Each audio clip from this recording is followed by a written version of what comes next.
I very much appreciate.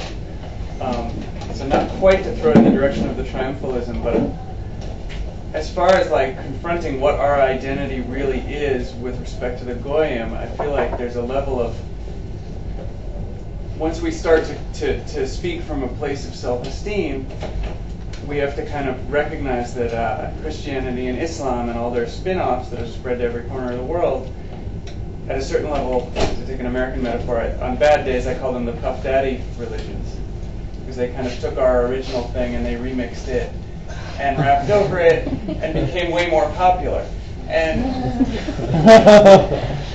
to the degree that it's true or not true, or different theologies are true, but we have to confront the fact that that we have been an object lesson for them for a very long time, and now our real existence in our land, living out our own story as reality rather than as an object lesson, threatens their whole ontology, threatens their whole kind of conception of what reality is. So for us to really start to grapple with that seems to be pointing in the direction. What is your name? Matthew. Matthew.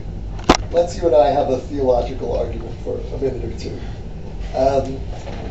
First of all, I'm very uncomfortable with the idea that Judaism, that Christianity in particular, and Islam to some extent, is kind of diluted Judaism for the Goyim. I used to think that way. It really made me feel good. And I don't think it's true. If you look at the monastic tradition in Christianity, in Orthodoxy, but especially Catholicism, you will see a level of depth and seriousness about the spiritual life that we have something to learn from. And yes, Christianity came out of us and it took on all kinds of other elements.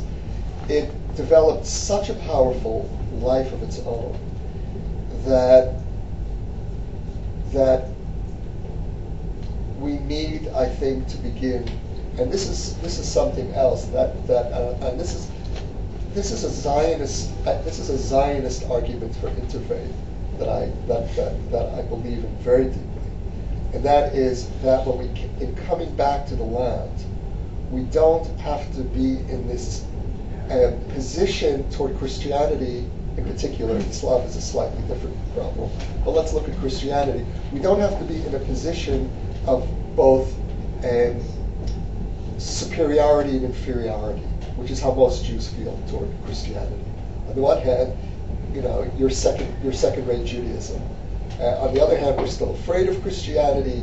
You're not allowed to go to a church. All of this, which is a kind of theology and halakha for the ghetto. We have not yet created a halakha or a theology of sovereignty, a Jewish majority with a Christian minority in this land. We're back in the land, 2,000 years later. We're the majority, they're the minority. The Christian world is looking at us as the custodian of this land. We haven't begun to play that out yet. And where we need to start unpacking that is we're not superior to Christianity because we're the real religion, and we're also not inferior to them because we're not a pursued ghettoized minority anymore. The other piece of this is that Christianity has changed, or certainly large parts, Catholicism in particular. Some of the mainline Protestant churches have not changed. And there, I think the anti-Zionism that's playing out, the divestment movement in some of the mainline Protestant churches, are clear, direct links to the theology of contempt that can't deal with the Jews back home. The surprise here for Jews is that I think 30 or 40 years ago, most of us would have expected that to emerge in Catholicism. Jews, I think, my generation Jews thought that the good Christians were Protestants. We really hated and mistrusted the church for understandable reasons. The good Christianity in our time is actually the Catholic Church, to a large extent. I don't want to overstate it, but to a large extent. And the problems we have is with the Protestants. So theologically, the notion of our return creating a problem for Christianity, it's certainly not true for the evangelicals, and it's certainly not true for Catholicism.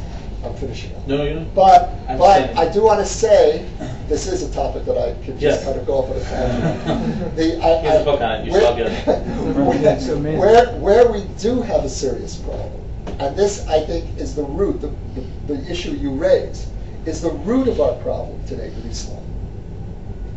Islam is ready to accept the Jews as a religious minority under Islamic sovereignty. It is not ready to accept the Jews as a self-defined nation whose identity is religious, a nation that has a specific religion, which is how Am Yisrael always identified itself as. Islam is not ready to accept us as a nation, and our return here is a threat to Islam, even though, and this is the good news here, is that the theological threat to Islam for the return of the Jews here is potentially less serious than it was for Christianity, because Islam did not constitute itself in direct opposition to the Jews, and Jewish powerlessness was nowhere near as essential for Islamic self-justification as it was for Christianity. So that creates some basis for a potential reconciliation of Islam with Israel. But that's obviously a whole other issue. That's Matan. So you have a question? We'll get over here to